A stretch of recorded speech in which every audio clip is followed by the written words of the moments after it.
Muito bem, então, pessoal, nós vamos começar essa aula de hoje aqui apresentando o nosso palestrante de hoje aqui, que é o Eduardo Fernandes, que é aluno da disciplina, né?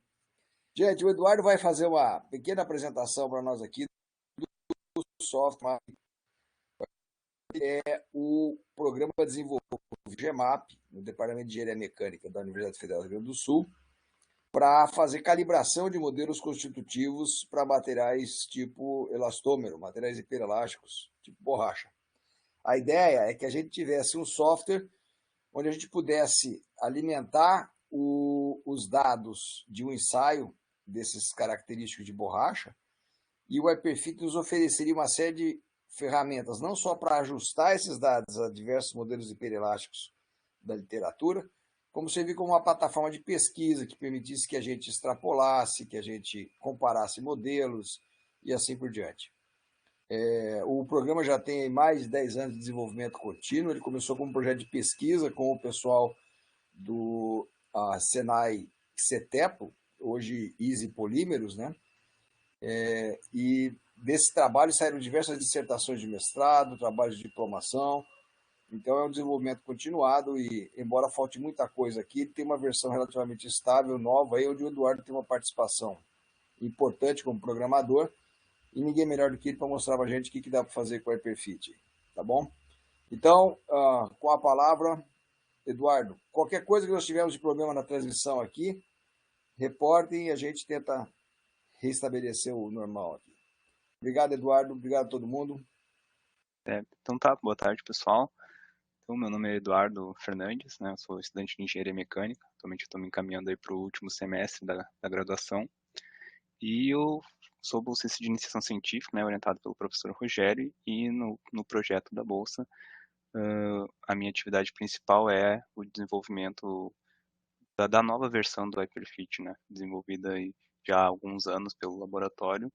E agora nos últimos anos, nos últimos 2 anos, a gente vem desenvolvendo aí a versão 2021 do Hyperfit, né? Uma versão um pouquinho mais completa com a interface gráfica reformulada. Então eu vou começar falando aqui um pouco do que é o software, né? E que é o Hyperfit. Ele é um conjunto de rotinas desenvolvidas, né, no MATLAB para fazer esse ajuste de constantes constitutivas, né, só que de diversos modelos hiperelásticos ao mesmo tempo, né, a partir sempre de dados experimentais. Então aqui a ideia é não só facilitar o ajuste, né, dessas constantes e também ter uma biblioteca grande de modelos constitutivos e fazer esse ajuste ao mesmo tempo, né, de todos esses modelos, para a gente tentar identificar aí qual é o melhor modelo para determinado tipo de material. Então, o objetivo então é facilitar essa calibração e também consolidar o software como uma plataforma de pesquisa contínua para materiais elastoméricos. E aqui tem diversas aplicações, né, que a gente pode utilizar dos resultados gerados pelo Hyperfit, utilizar como ele vai obter as constantes dos modelos, né, a gente pode tanto fazer essa seleção do modelo mais adequado para o material e utilizar essas constantes em softwares de elementos finitos ou qualquer outro método numérico, né. E também utilizar dados de ensaios de tração uniaxial, compressão, cisalhamento e tração biaxial para alimentar modelos numéricos, né? E também investigar a adequação desses modelos hiperelásticos, né, todos ao mesmo tempo, como eu falei anteriormente. Então, basicamente, essa é a ideia principal, é ter um software que facilite todo esse processo de ajuste, né, com um dado experimental para obter ali as constantes do material hiperelástico que mais se adequa aos dados experimentais. Então, como eu falei, ele é um software que foi desenvolvido em MATLAB, né? Então foi necessário toda uma revisão bibliográfica, né? Tanto do livro do professor como em outras teses, para construir todo o conceito por trás do programa. E, né, tem uma interface desenvolvida também no MATLAB, né? Que é o User Interface ASCII do MATLAB, né? Que tem um recurso bem interessante para se trabalhar com interfaces gráficas rodando todo os códigos que tem por trás das rotinas, né? Então a gente usou basicamente essa metodologia para desenvolver essa versão 2021 do software. Então aqui foi mais uma introdução, agora eu vou passar para o software propriamente dito. Vocês trocou a tela do software aí, professor, está conseguindo ver o software? Sim, dá pra ver. Tranquilo. Sim, estamos vendo aqui. Então, como funciona, né? A gente tem aqui um menu inicial, onde a gente pode definir que tipo de material a gente pode fazer o ajuste, né? Então, atualmente, a gente tem implementado somente materiais incompressíveis, mas já tem a possibilidade no futuro implementar materiais compressíveis e também tem o critério de ajuste aqui a ser utilizado, né? Hoje existe esse tipo de ajuste multicritério, que é um ajuste que se os teus dados experimentais estiverem em tantos ensaios de cisalhamento, como de tração uniaxial, como biaxial, ele usa todos esses ensaios ao mesmo tempo para gerar ali as constantes, né, considerando todos os ensaios. O de compromisso é uma teoria bastante parecida, porém ele usa ali uma porcentagem, tu pode definir os pesos de cada ensaio para ser levado em consideração na hora do ajuste, e tem os que usam única e exclusivamente tanto o ensaio uniaxial, como o desalinhamento, como o biaxial. E aqui a gente define, né, basicamente a faixa de deformação que a gente quer realizar o ajuste, né. Normalmente o que vem por padrão aqui é de 0 a 200%, mas aqui a gente pode alterar dependendo do tipo de ensaio e que também a gente pode colocar valores negativos caso for um ensaio de compressão, por exemplo, né. Também só alguns recursos de plotagem, tanto para deformação quanto para tensão. E nessa parte a gente escolhe o dado que a gente vai utilizar, né. Então aqui a gente pode definir o número de pontos também, né. A gente pode definir tanto o número máximo de pontos, como somente alguns pontos do nosso arquivo experimental. E se colocar um número menor do que o número máximo de pontos, ele vai dividir, né, de maneira igual todo o intervalo de pontos dos dados experimentais para pegar os pontos e utilizar no ajuste. E aqui ele te mostra se esse arquivo que foi selecionado ele possui tanto ensaio uniaxial, quanto ensaio de elemento, quanto ensaio uniaxial. Então essa é a configuração básica da tela inicial para fazer o ajuste, né? Aqui a gente tem uma aba de configurações, onde a gente pode definir todos os modelos que a gente quer ajustar, né? Então aqui, como eu falei anteriormente, essa é uma das grandes vantagens do Hyperfit, que é fazer esse ajuste para vários modelos ao mesmo tempo. Então eu posso aí, a gente tem 42 modelos cadastrados, então eu posso fazer todo o ajuste para todos esses 42 modelos ao mesmo tempo, e lá depois a gente vai conseguir comparar qual é o melhor modelo para esse dado experimental que eu estou utilizando na análise. Então vou rodar um exemplo aqui só para exemplificar um pouco dos resultados. Aqui eu selecionei 32 modelos para serem analisados ao mesmo tempo. E ele demora um pouquinho, né, devido ao grande número de modelos ao mesmo tempo.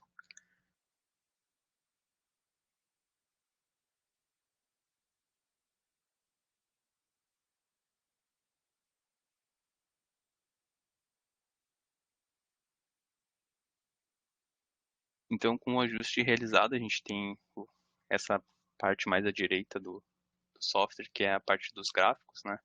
A gente pode definir qual modelo que a gente quer visualizar o gráfico, como também verificar qual tipo de plotagem, né? Se a gente quer ver a predição, né? Que é o gráfico onde a gente vê como o ajuste das constantes, né? Se fez em forma de curva comparado aos dados experimentais, ou a gente pode simplesmente ver qual é o erro, né? Desse ajuste comparado aos dados experimentais.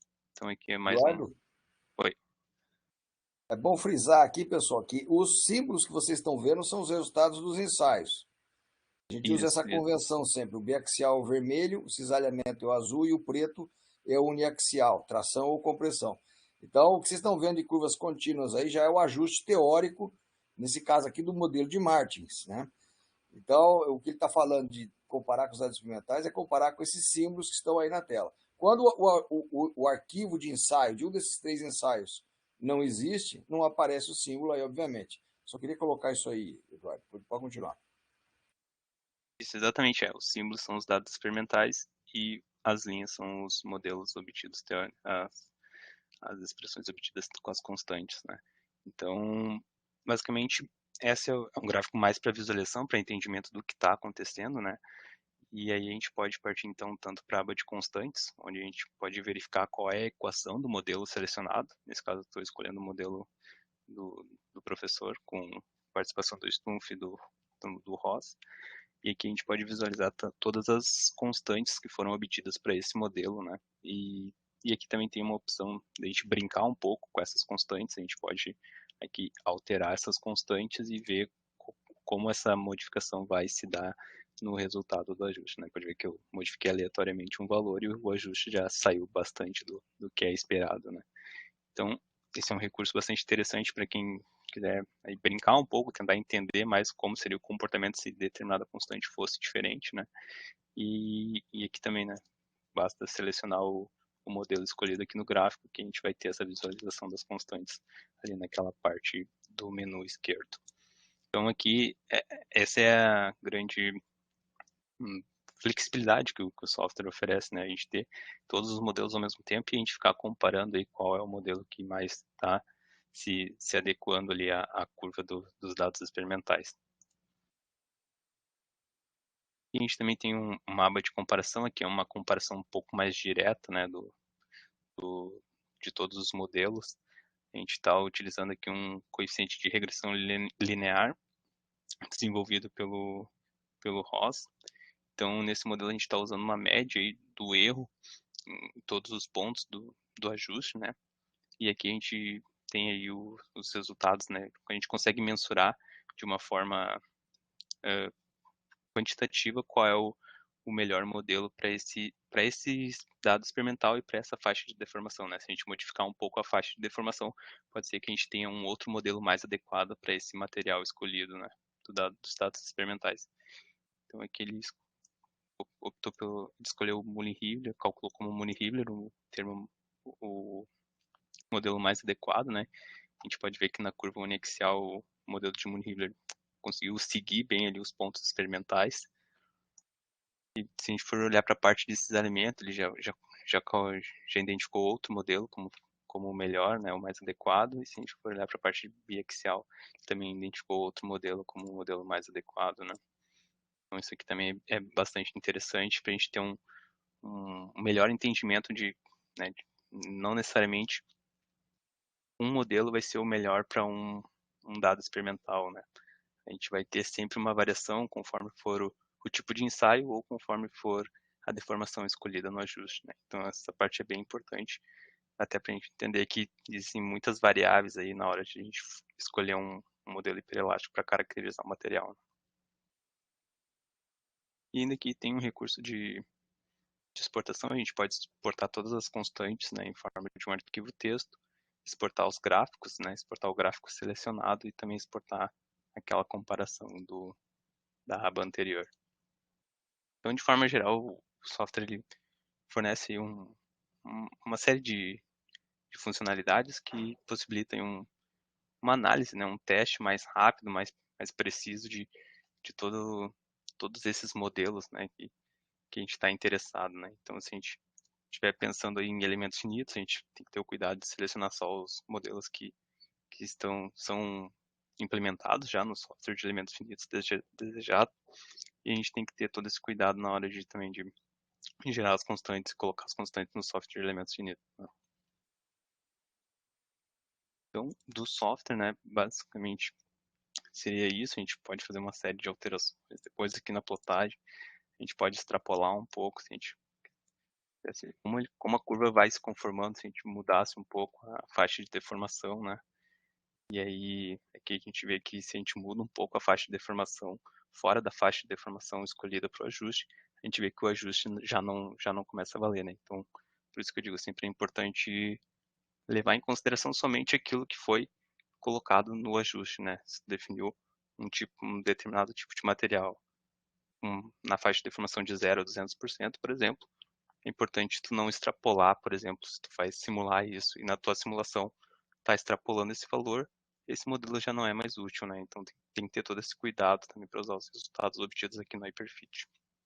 É bem lembrado, Eduardo. Eu acho que nós falamos isso em sala, evitar extrapolação a todo custo, né? Quando ele estava nesse mesmo exemplo, plotando de 0 a 2 de deformação, de 0 a 200%, estava todo mundo parecendo bem.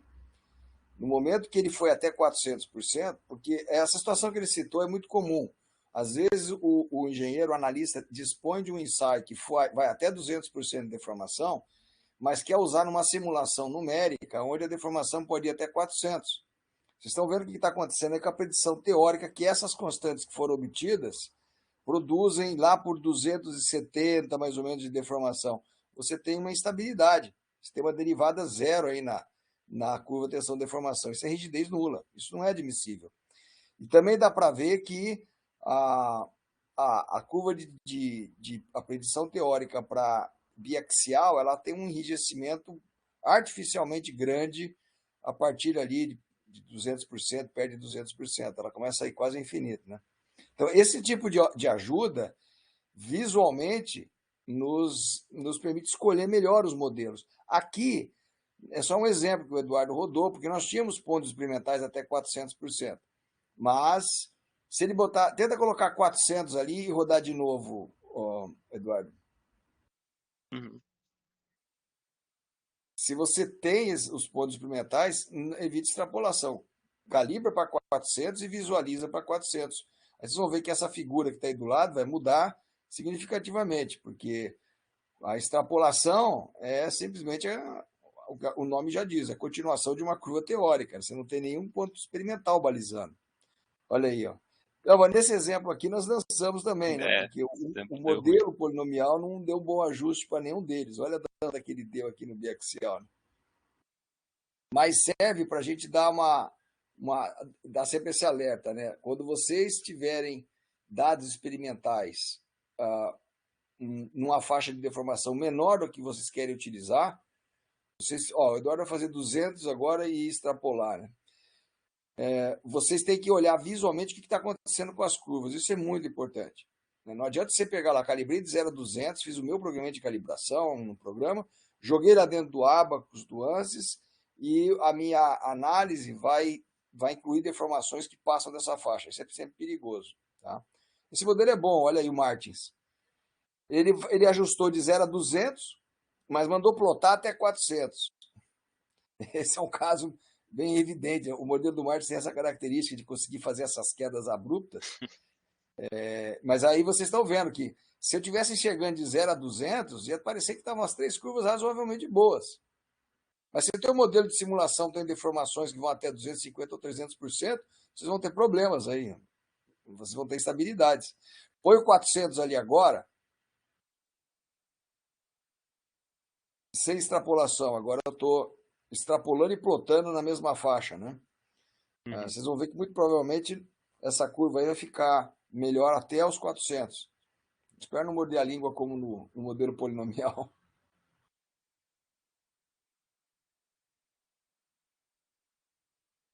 Ali, agora a gente ajustou até 400 e plotou até 400. Então, evitem extrapolação a todo custo. Esse é um ponto importante, por isso que eu te interrompi, Eduardo. Pode continuar agora. Não, era mais essa apresentação do Hyperfit mesmo. Então, tomar um pouco de cuidado, né, principalmente em questão das extrapolações. E, né, aqui, só acho que eu esqueci de comentar aqui na parte de configuração, a gente pode definir os pesos para o ajuste de compromisso, né? Então, a gente definiu o ajuste de compromisso, a gente pode definir os pesos aqui, né, se a gente quer usar daqui a pouco. Aí vai depender do tipo de análise, do tipo de objetivo também, né? Mas tem essa possibilidade de definir um peso específico para cada tipo de ajuste. E o multicritério ele usa ali sempre 1/3 para cada tipo de ensaio. Então, basicamente, são cuidados aí que precisam, não dá só para jogar os dados ali e sair usando, e depois tem que cuidar como tu vai levar esses dados do Hyperfit para um software de elementos finitos, né? Se tiver alguma extrapolação ali, provavelmente vai dar problema, porque essa extrapolação não foi considerada aqui no ajuste do Hyperfit, né? Então, tem que ter todo esse cuidado, e é basicamente isso, né, do software. A gente está pensando em novas melhorias para a próxima versão, mas essa versão 2021 já está fechada com esses recursos, né? Maravilha, Eduardo, obrigado. Acho que resta falar algumas coisas aqui. O ajuste multicritério, se você só tem um ensaio disponível, ele é só um ensaio de tração ou cisalhamento biaxial. Se você tem 2 ensaios disponíveis, o ajuste multicritério vai dar o mesmo peso para cada um dos dois. Aí seria 0,5, né? Um peso de meio para cada um deles. E se você dispõe dos 3 ensaios, aí é 1/3 para cada um. O Eduardo mencionou, existe o ajuste de compromisso. Suponha que eu tenho os 3 ensaios, mas eu quero que dê meio peso de metade para o cisalhamento e metade para o uniaxial. Eu posso fazer isso. Eu quero desprezar o meu biaxial e usar isso como um coringa, por exemplo. Ali embaixo está 1/3, 1/3 e 1/3, porque tem os 3, né? Eu não sei se isso é um bug ou não, mas se só tiver 2 dos ensaios, deveria vir um meio em cada um deles e 0 no outro. Mas se eu quiser anular um dos ensaios aqui, eu ia fazer isso. Né? Então, ou eu posso fazer uma coisa maluca, tipo, eu vou colocar 70% de peso, 0,7 para o ensaio uniaxial e 0,3 para o meu biaxial. Por isso que eu disse que isso também é uma plataforma de pesquisa, né? Mas, evidentemente, tem que ter uma justificativa para usar ajuste de compromisso com pesos diferentes. Como já foi dito, não adianta você ter um ajuste excelente. Por ser uma plataforma de pesquisa, nós temos modelos aí relativamente obscuros, mas os softwares comerciais mais consagrados de elementos finitos têm aquela biblioteca de meia dúzia, 10 modelos hiperelásticos e não tem esses modelos mais específicos. Muitas vezes está trabalhando com coisas bastante diferentes, você pode estar trabalhando aí com, sei lá, um tecido biológico, você pode estar trabalhando aí com algum tipo de nanopartícula, reforçando a borracha, e o comportamento foge um pouquinho daquele usual que a gente tem normalmente em borracha, que é um comportamento com um amolecimento no começo da curva, depois um regime permanente, e depois, no final, quando já está bem esticado, a gente tem um enrijecimento rápido. Algumas borrachas não têm uma curva perfeitamente assim, né? Então, esses modelos menos conhecidos servem para essas coisas. E vocês têm que tomar algum cuidado com as unidades também.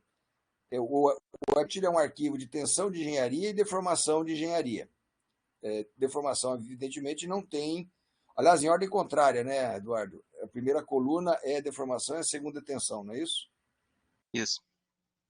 Bom, a tensão, que vocês vão interpolar essas curvas aí, vão ajustar essas curvas, e essas constantes hiperelásticas, clica ali no constantes para a gente, que você tem ali no modelo, nesse exemplo aí, C1, C2, C3, C4, elas podem ou não ter unidades de tensão, elas podem ter unidades malucas ou até serem adimensionais. Mas é importante que você esteja utilizando as mesmas unidades de tensão no teu modelo de elementos finitos. Isso é que nem modo de elasticidade lá no seu programa de elementos finitos. Você não diz qual é a unidade, a não ser para fins de cosméticos no relatório, mas você tem que ter unidades consistentes, né? Se eu entrei com forças em newtons e comprimentos em milímetros, a tua tensão está em megapascal. E aqui é a mesma coisa. Então a gente não põe unidade, a gente só escreve tensão e deformação. Mas vocês não podem deixar de apreciar também o poder visual que uma ferramenta dessas tem, porque embora esses números, esses ajustes de correlação ajudem a gente a escolher as coisas, é importante frisar que muitas vezes só batendo o olho nos teus resultados, você consegue verificar se o modelo está razoavelmente bem ou já tem que ser descartado, né? Então, para fins práticos, a gente raramente consegue um ajuste muito perfeito para todos os 3 ensaios, até porque também é muito raro a gente conseguir 3 ensaios muito bem executados, ou 2 ensaios muito bem executados. Então, a gente acaba olhando para as curvas e, se as coisas estão passando mais ou menos próximas, vocês pelo menos têm garantia que vão conseguir fazer algum tipo de análise. Agora, se você precisa de uma precisão extrema, aí você tem que começar a brincar com outras coisas, mudar o número de pontos, né, usar mais pontos, demora mais para ele fazer o ajuste, descartar de cara os modelos mais rígidos, como Mooney-Riven de 2 termos, Yeo de 2 termos e assim por diante, para poder dar mais flexibilidade para a curva. Também não é legal vocês virem muito viciados em alguns modelos. Então, a maior parte dos usuários adora Mooney-Riven e Ogden. E não necessariamente, apesar de serem talvez os 2 mais famosos, esses são os melhores modelos para borracha que vocês estão trabalhando. Então, nada melhor que vocês olharem para essas curvas aí e verem quem melhor está desempenhando, mesmo que visualmente. Tá bom? Muito bem, eu acho que de minha parte é isso aí. Nós vamos, provavelmente até o fim do ano, ter esse programa em algum lugar na internet à disposição. A nossa intenção é disponibilizar uma versão demo para vocês da disciplina, para poderem fazer os trabalhos da disciplina, mas já fiquem apresentados aí ao Hyperfit 2021. Eduardo, não sei se você tem alguma coisa a acrescentar, ou era isso? Era isso, professor. Então tá. Então, nossos agradecimentos ao Eduardo. Nós temos mais coisa para fazer nesse programa. Como eu disse, é um desenvolvimento continuado, mas por enquanto ele já ajuda bastante. Claro que vocês teriam que adaptar o uso do Hyperfit a certas situações que não estão nessa versão. Por exemplo, se eu quero um ajuste para várias temperaturas, vocês teriam que fazer vários ajustes separados e depois dar um jeito de juntar isso daí. E assim por diante. São coisas que nós estamos pensando em fazer em próximas versões. Mas a aula de hoje era basicamente isso, mostrar para vocês o software que vocês podem utilizar. Eu não verifiquei como está o Abacus ou o ANSYS na última versão. Eles hoje têm um módulo que faz esse ajuste para vocês. A minha experiência até a penúltima versão dos dois, que foram os que eu pessoalmente testei, é ruim. Eles ajustam sem muita preocupação com... Eu não sei direito o que eles fazem, mas mesmo a gente usando rotinas prontas aqui de ajuste do próprio MATLAB, nós conseguimos ajustes bem melhores. Eu mostrei alguns exemplos para vocês de erros em sala de aula, né? Onde o ajuste produzido por esses programas é terrivelmente ruim. Em particular, o multicritério. E nessas versões que eu analisei, né, na penúltima de cada um, não forneceu nada de muito útil. Mas, e também é uma biblioteca limitada, né? Mas às vezes é tudo que vocês têm na prática aí. Então aproveitem aí o Hyperfit da maneira que der. Então a aula de hoje é isso, mais curta. A terceira lista de exercícios deve entrar aí mais tardar semana que vem no ar. E vocês vão ter que se empenhar para fazer ela também, que é a terceira e última lista de exercícios, tá bom? Algum comentário, alguma pergunta? Acho que era isso. Então tá. Gente, obrigado a todos aí. Até semana que vem, então.